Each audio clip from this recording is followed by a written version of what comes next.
Hey everyone, and welcome to another episode of The Bottom Line. I'm your host, Lauren Kalil. If you like listening to us chat about CrossFit news and everything that's going on in the sport, make sure to like and subscribe to our channel. On today's show, we have CrossFit Games athlete Brent Fikowski and his manager, Daniel Robbins, to discuss this year's semifinal payouts.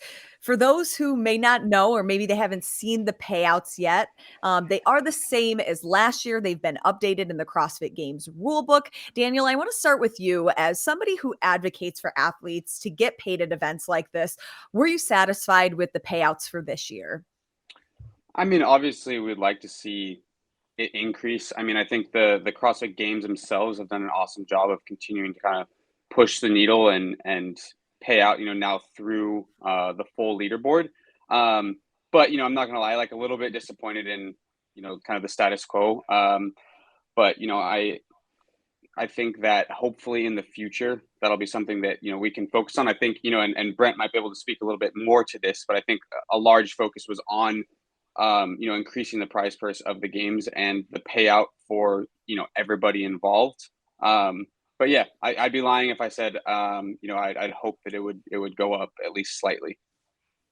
Yeah, and I'll even pull up them right now just so we can see exactly what they look like. First, we have here in North America and European events, it has first through fifth for both individual and teams. Brent, as somebody who's a member of the PFAA, is this something that you guys talk about frequently as payouts for events like semifinals, the Open, the CrossFit Games?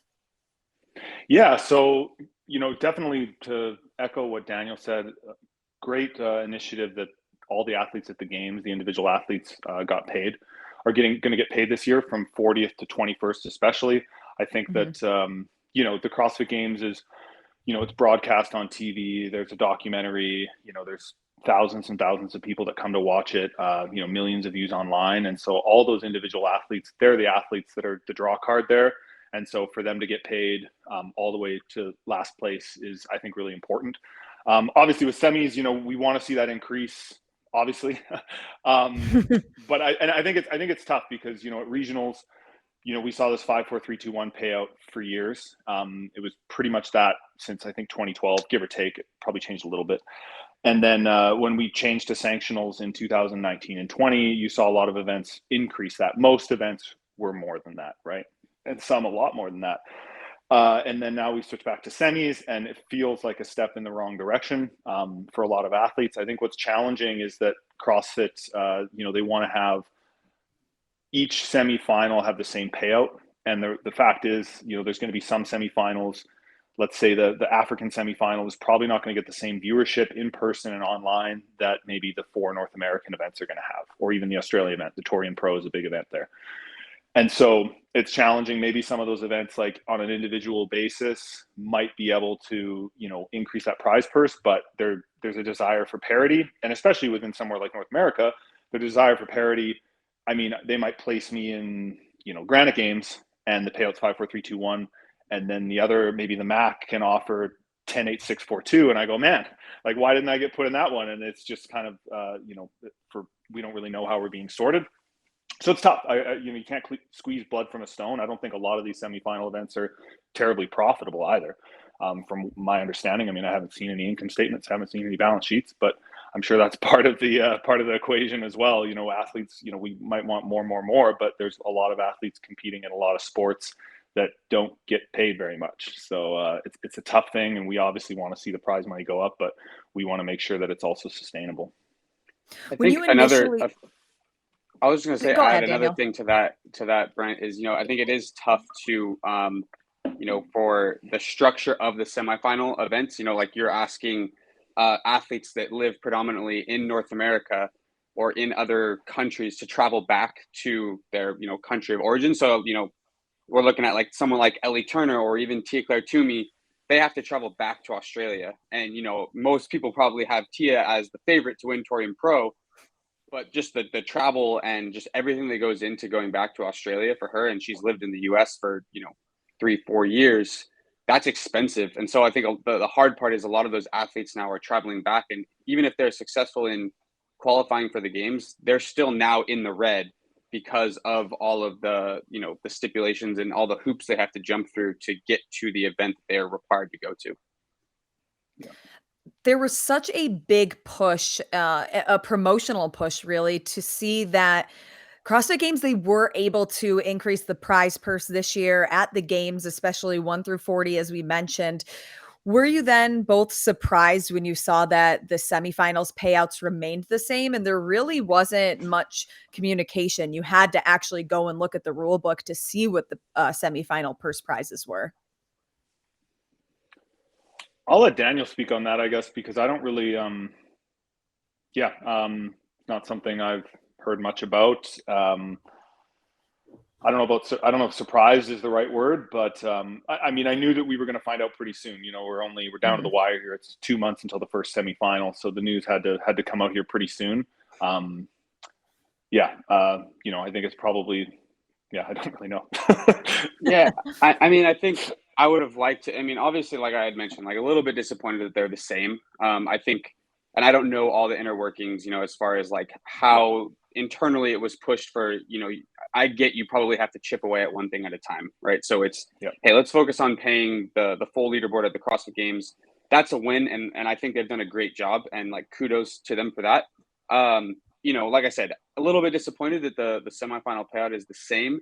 I think the thing that's tough, and I don't know, you may be able to answer this better than me, but like, is this where people are going to find that information out? Because best of my knowledge, most people don't know yet what the semifinal payout is, which is a little bit disappointing. I think it's, I think CrossFit could come out and just say like, hey, this year the semifinals are going to stay the same. We're working and doing the best in our power to, improve the well-being and of the athletes. Right now, for this year, this is going to be how it's going to stay. And we're always going to strive to, achieve more and be better. And I think people would have probably accepted that, like, okay, cool. Like they're taking steps in the right direction, but I don't know. It just seems a little bit, I guess, odd that they would just add it to the rulebook and just not really say much. And, for all intents and purposes, this could be the spot where people find out, at least initially, what the payout is. Sure. Yeah. And I think that that's one thing that we keep looking for, is to have more communication and transparency through CrossFit down to the athletes, the managers, everybody that's involved with things that they should know about like this. But Brent, when it comes to the open, we know that first place gets awarded 15 grand. That's 10K more than first place at a semifinal. Do you think that it's fair to place more emphasis on the purse prizes of the open, or does that seem like it is something that is okay for the sport? I might not be the best person to ask because I don't historically do that well in the open. So I might be a little jaded as to the efficacy of competing in an online competition. And but I like that it was announced well in advance. So the fact that athletes knew months in advance that the open had that prize money available meant that maybe there's an athlete that go, you know what, I'm going to shoot for this. Like Saxon obviously had a great open. He redid at least one workout, maybe two. I don't really know, but he's like, let's do this, right? Let's get a little bit of buzz. He did an open announcement as well, so there's a lot of Saxon buzz right now, as there should be, because he crushed it. So I think that's positive. And the open is a big community builder, and if a little bit of prize money kind of like builds that buzz and creates some storylines, then I'm all for that. For me, like I kind of see the open as far as my career as an athlete, it's sort of like a $20 sign up fee. Just make sure you do the workouts. And then the quarterfinals is a lot more important. And it's important to put a really good foot forward there and have a good performance there. And then there's no prize money in the quarterfinals, which is fine. Like I still do it. So yeah, I think that's, interesting, but realistically with the amount of prize money that's available in the open, obviously that 16,000 for first is a lot, but if you divided that amongst 8 semis, it doesn't really, it's not really going to make a huge dent. It's not going to change the prize money that much. So I have no problem with it, especially just as well, known well in advance. And if there's an athlete that wants to really crush the open and focus on that as part of one of their goals for the season, then I think that's great. Daniel, what's your bottom line for these payouts for the semifinal 2022 season? I mean, like I said, I think would have liked to see them go up. but I do understand that, it's from where I sit, it's probably easier said than done. It's easy for me to sit here and say like, yeah, I want the prize money to go up. And I also do want to like take the second to kind of tip the hat a little bit to CrossFit, because they have been very good at communicating. I know, at least from my perspective, and from, other kind of fellow agents and managers in the space, they've done a really, really good job this year about kind of really trying to emphasize the communication to us, and keeping us involved. So I do really appreciate that. And I do think overall we're moving in the right direction. I think year after year, you continue to see like the professionalization of the sport, which is cool, because all the athletes, like, that's what they deserve. I mean, they put in more work than just about anyone. I think like just every single day, it's such like a mental, physical grind. And I know obviously like Brent, I mean, he lives this every day. But it's something that it's truly special. And it's something that, I've been able to kind of witness behind the scenes, a little bit. And, so I just obviously just want the best for them. So I'll continue to be, one of their biggest advocates, whether it's, advocating CrossFit to pay more, or doing my part and my best to try and negotiate opportunities for them to not only get paid for, partnerships and travel and anything that I can do to help them, be successful. Brent, what's your bottom line?